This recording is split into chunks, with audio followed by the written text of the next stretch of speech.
महाराष्ट्रावर सूर्य का कोपलाय? 46 अंशांच्या पार गेलेलं तापमान ही तर फक्त सुरुवात आहे.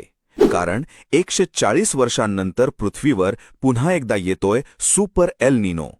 हे केवळ ऊन नाही तर येणाऱ्या महाभयंकर संकटाची नांदी आहे. काय आहे हा सुपर एल निनो? याचा आपल्या जीवनावर काय परिणाम होणार? जाणून घेऊया पुढच्या काही मिनिटात. सोप्या भाषेत सांगायचं झालं तर पॅसिफिक महासागरातील पाण्याचं तापमान जेव्हा अचानक वाढते तेव्हा जगाचे हवामान चक्र बिघडते. यालाच एल निनो म्हणतात. पण यावेळी शास्त्रज्ञ याला सुपर का म्हणतायत? कारण 140 वर्षांपूर्वी म्हणजेच 1877 मध्ये अशी स्थिती निर्माण झाली होती ज्याने कोट्यावधी लोकांचा बळी घेतला होता. महासागराचं तापमान 2 अंशांनी वाढल्यामुळे मान्सूनचा मार्ग बदलतो आणि भारतासारख्या देशात पाऊस गायब होतो. सध्या महाराष्ट्रात उष्णतेच्या लाटेचा धुमाकूळ सुरू आहे.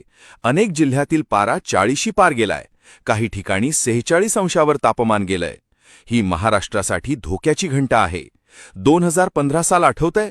तेव्हाही एल निनोमुळे मराठवाड्यात 40% कमी पाऊस झाला होता. यावर्षी तर दुहेरी संकट आहे. एकीकडे ग्लोबल वॉर्मिंगमुळे पृथ्वी आधीच तापलीय आणि दुसरीकडे हा सुपर एल निनो.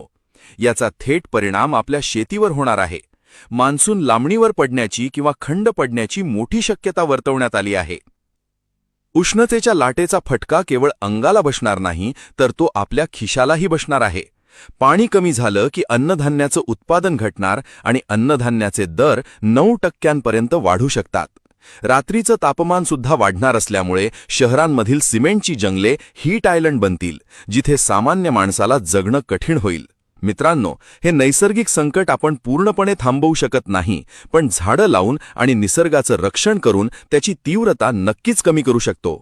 पाणी जपून वापरा आणि या भीषण उष्णतेत स्वतःची काळजी घ्या.